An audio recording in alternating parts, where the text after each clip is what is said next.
ಇವತ್ತು ಜೋಯಿಡಾ ತಾಲೂಕಿನ ಜನರದು ಏನು ಕುಂದುಕೊರತೆ ಇತ್ತು ಮತ್ತು ಅರಣ್ಯ ಇಲಾಖೆ ಜೊತೆ ಬೇರೆ ಬೇರೆ ವಿಷಯಗಳನ್ನು ಏನು ಡಿಸ್ಕಷನ್ ಮಾಡಬೇಕಾಗಿತ್ತು. ಅದು ಇಡೀ ಜೋಯಿಡಾ ತಾಲೂಕಿನ ಸುಮಾರು ಮುಖಂಡರು ನಮ್ಮ ನೆಚ್ಚಿನ ಅರಣ್ಯ ಸಂರಕ್ಷಣಾಧಿಕಾರಿ ಹಿರಾಲಾಲ್ ಸಾಹೇಬರ ಅಧ್ಯಕ್ಷತೆಯಲ್ಲಿ ಇವತ್ತು ಮಾಡಿದ್ದೀವಿ. ಇದರಲ್ಲಿ ನಾವು ಕುಂಬರಿ ಲ್ಯಾಂಡ್ ಇರ್ಬೋದು, ಅರಣ್ಯ ಹಕ್ಕು ಕಾಯ್ದೆ ಇರ್ಬೋದು, ಮಾನವ ವನ್ಯಜೀವಿ ಸಂಘರ್ಷ ಇರ್ಬೋದು ಮತ್ತು ಇದರ ಬೇರೆ ಸಮಸ್ಯೆಗಳ ಬಗ್ಗೆ ವಿವರವಾದ ಒಂದು ಡಿಸ್ಕಷನ್ ಆಗಿದೆ. ಇದರಲ್ಲಿ ನಮ್ಮದು ಮತ್ತು ಎಲ್ಲ ಕಮ್ಯುನಿಟೀಸ್ದು ಒಂದೇ ಮಾತು ಬಂತು ಅಂದರೆ, ನಾವು ಅರಣ್ಯ ಬೆಳಿಬೇಕು ಅಂದರೆ ನಮ್ಮದು ಮತ್ತು ಇಲ್ಲಿಯ ಸ್ಥಳೀಯರವರದು ಒಂದು ಕೋಆರ್ಡಿನೇಷನಲ್ಲಿನೇ ಕೆಲಸ ಆಗಬೇಕು. ಅದೇ ಥರ ನಮ್ಮ ಸ್ಟಾಫ್ ಅವರಿಗೆ ನಾವು ಇನ್ಸ್ಟ್ರಕ್ಷನ್ಸ್ ಕೂಡ ಕೊಟ್ಟಿದ್ವಿ.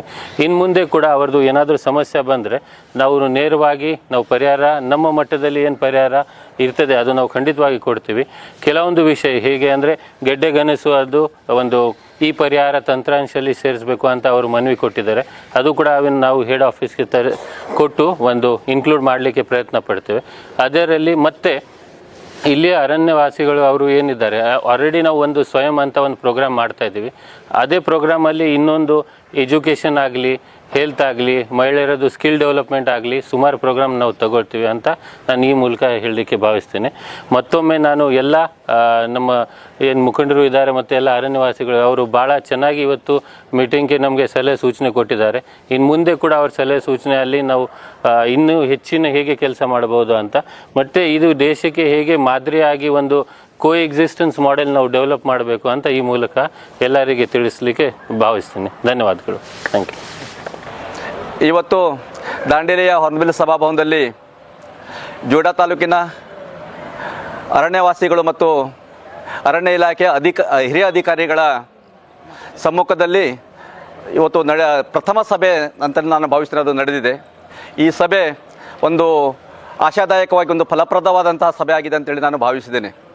ನಮ್ಮ ಉತ್ತರ ಕನ್ನಡ ಜಿಲ್ಲೆಯ ಜೋಯಿಡಾ ತಾಲೂಕಿನಲ್ಲಿ ಅರಣ್ಯವಾಸಿಗಳಿಗೆ ಸಾಕಷ್ಟು ತೊಂದರೆಗಳಿತ್ತು.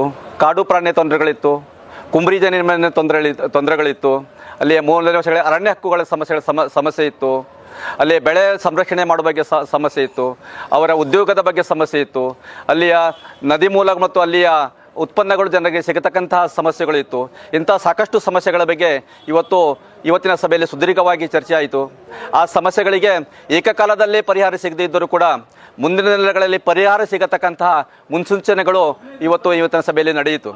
ನಮ್ಮ ಜೊತೆಗೆ ಶಿರಸಿಯ ಕೆನರಾ ವೃತ್ತದ ಮುಖ್ಯ ಅರಣ್ಯ ಸಂರಕ್ಷಣಾಧಿಕಾರಿಗಳು ಭಾಗವಹಿಸುವುದರ ಮೂಲಕ ಇವತ್ತಿನ ನಮ್ಮ ಉತ್ತರ ಕನ್ನಡ ಜಿಲ್ಲೆಯ ಜೋಯಿಡಾ ತಾಲೂಕಿನ ಕಾಡುವಾಸಿಗಳ ಸಮಸ್ಯೆಯನ್ನು ಸಾಕಷ್ಟು ಆಲಿಸಿದ್ದಾರೆ.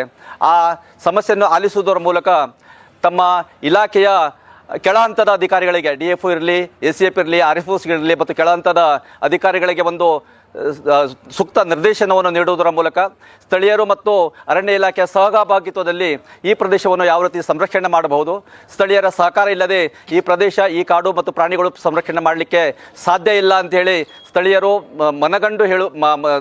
ಸ್ಥಳೀಯರು ಮನಮುಟ್ಟುವಂತೆ ಸಭೆಯಲ್ಲಿ ಹೇಳುವುದನ್ನು ಗಮನಿಸಿ ಅಧಿಕಾರಿಗಳಿಗೆ ಒಂದು ನಿರ್ದೇಶನವನ್ನು ನೀಡಿದ್ದಾರೆ. ಯಾವುದೇ ಕಾರ್ಯಕ್ರಮ ಆದರೂ ಕೂಡ ಮುಂದಿನ ದಿನಗಳಲ್ಲಿ ಅರಣ್ಯ ಇಲಾಖೆ ಮತ್ತು ಸ್ಥಳೀಯರ ಸಹಭಾಗಿತ್ವದಲ್ಲಿ ಕಾರ್ಯಕ್ರಮಗಳು ನಡೆಯಬೇಕು. ಅವರ ಸಹಭಾಗಿತ್ವದಲ್ಲಿ ಈ ಕಾಡು ಮತ್ತು ಪರಿಸರವನ್ನು ಸಂರಕ್ಷಣೆ ಮಾಡಬೇಕು.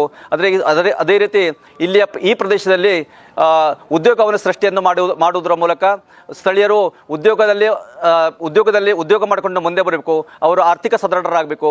ಅವರಿಗೆ ಸಿಗತಕ್ಕಂತಹ ಮೂಲಭೂತ ಸೌಲಭ್ಯಗಳು ಏನಿತ್ತು ಆ ಮೂಲಭೂತ ಸೌಲಭ್ಯಗಳು ಕೂಡ ಅವರಿಗೆ ಸಿಗಬೇಕು ಅಂತೇಳಿ ಇವತ್ತಿನ ಈ ಸಭೆಯಲ್ಲಿ ಸುದೀರ್ಘವಾಗಿ ಚರ್ಚೆ ಆಯಿತು.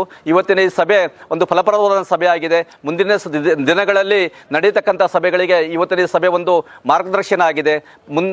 ಮೊನ್ನೆ ಹಿರಾಲಾಲ್ ಸಾಹೇಬರು ಹೇಳಿದ್ದಾರೆ, ಮುಂದಿನ ದಿನಗಳಲ್ಲಿ ಪ್ರತಿ 3 ತಿಂಗಳಿಗೊಮ್ಮೆ ಜೋಯಿಡಾದಲ್ಲಿ ಜೋಯಿಡಾ ಕೇಂದ್ರ ಸ್ಥಳದಲ್ಲಿ ಸಭೆಗಳನ್ನು ಮಾಡುವುದರ ಮೂಲಕ ಸ್ಥಳೀಯವಾಗಿ ಜನರೊಟ್ಟಿಗೆ ಇದ್ದು ಅವರ ಸಮಸ್ಯೆಯನ್ನು ಆಲಿಸಿ ಆ ಸಮಸ್ಯೆಗೆ ಪರಿಹಾರವನ್ನು ಕಂಡುಕೊಳ್ಳತಕ್ಕಂಥ ಪ್ರಯತ್ನವನ್ನು ಮಾಡೋಣ ಅಂತೇಳಿ ಆಶ್ವಾಸನೆ ನೀಡಿದ್ದಾರೆ. ಅದನ್ನು ಕೂಡ ನಾವು ನಂಬಿದ್ದೀವಿ.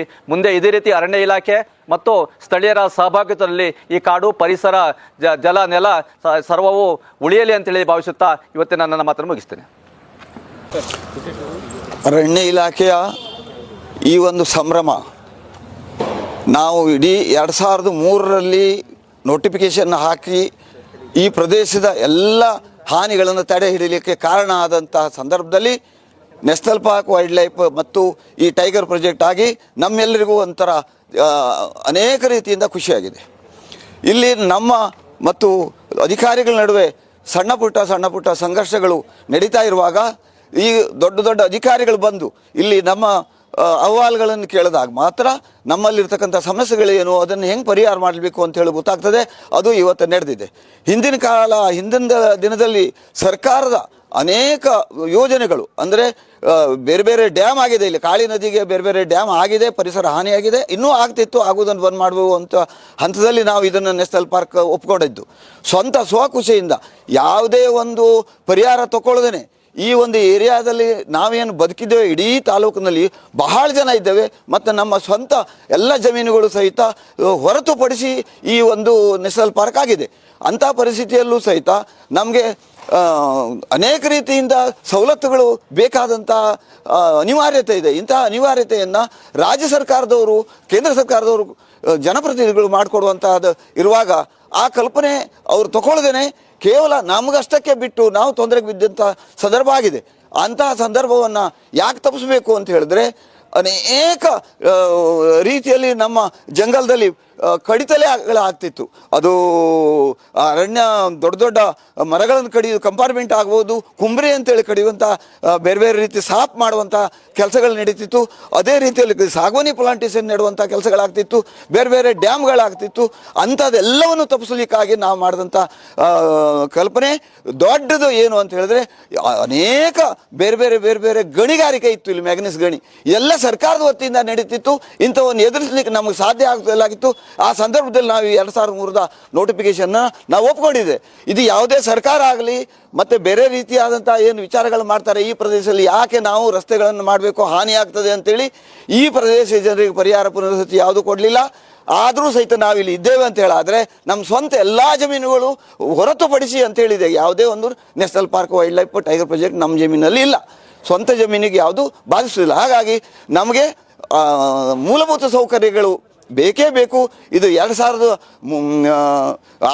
ಅರಣ್ಯ ಹಕ್ಕು ಕಾನೂನಿನಲ್ಲಿ ಇರ್ತಕ್ಕಂಥ ಅವಕಾಶಗಳನ್ನು ನಮಗೆ ಮಾಡಿಕೊಟ್ಟು ಕೇಂದ್ರ ಮತ್ತು ರಾಜ್ಯ ಸರ್ಕಾರಗಳು ಸಹಕಾರ ಮಾಡಿ ನಾವೇನು ಈ ತೊಂದರೆಗೆ ಬಿದ್ದಿದ್ದೇವೆ, ಇಲ್ಲಿ ಏನು ನಾವು ತ್ಯಾಗ ಮಾಡಿದ್ದೇವೆ, ತ್ಯಾಗ ಮಾಡಿದವರನ್ನು ನೀವು ಪುನರ್ವಸತಿ ಪರಿಹಾರ ಕೊಡಲಿಲ್ಲ ಅಂತೇಳಲ್ಲ, ನಾವು ಇಲ್ಲಿ ತೊಂದರೆಗೆ ಬೀಳ್ತಾ ಇದ್ದೇವೆ, ಅದಕ್ಕಾಗಿ ನಾವು ಇಲ್ಲಿ ನಿರಾಶ್ರಿತರು ಅಂತೇಳಿ ಪರಿಗಣಿಸಬೇಕು ಅಂತೇಳಿ ಕಳಕಳಿಯಿಂದ ಮನವಿ ಮಾಡ್ತಾ ಇದ್ದೇನೆ. ಇವತ್ತು ಏನು ಈ ಅಭಯಾರಣ್ಯದ ಕಾನೂನಿನ ತೊಡಕುಗಳು ಮತ್ತು ಜನರ ಸಹಭಾಗಿತ್ವದಲ್ಲಿ ಅರಣ್ಯ ಬೆಳೆಸಬೇಕು ಅಂತ ಈ ಏನು ಬುಡಕಟ್ಟು ಜನಾಂಗ ಇವತ್ತು ಸಾಕಷ್ಟು ಸಂಖ್ಯೆಯಲ್ಲಿ ಜೋಯಿಡಾ ತಾಲೂಕಿನಲ್ಲಿದ್ದಾರೆ. ಅವರಿಗೆ ಸಾಕಷ್ಟು ಹಕ್ಕುಗಳಿಗೆ ಬಾಧ್ಯತೆ ಬರ್ತಾ ಇದೆ ಅಭಯಾರಣ್ಯದ ಕಾನೂನಿನಿಂದ. ಅದನ್ನು ಹೋಗಲಾಡಿಸಿ ಸರ್ಕಾರ ನಮ್ಮ ಹಕ್ಕುಗಳಿಗೆ ಆದ್ಯತೆ ಕೊಡಬೇಕು. ಮತ್ತು ಏನು ನೋಟಿಫಿಕೇಷನ್ ಆಗಿದೆ 2003ರಲ್ಲಿ ಇಡೀ ದೇಶದಲ್ಲಿ ಪ್ರಪ್ರಥಮವಾಗಿ ನೋಟಿಫಿಕೇಷನ್ ಆಗಿದ್ದು ಅಣಶಿ ರಾಷ್ಟ್ರೀಯ ಉದ್ಯಾನವನದಲ್ಲಿ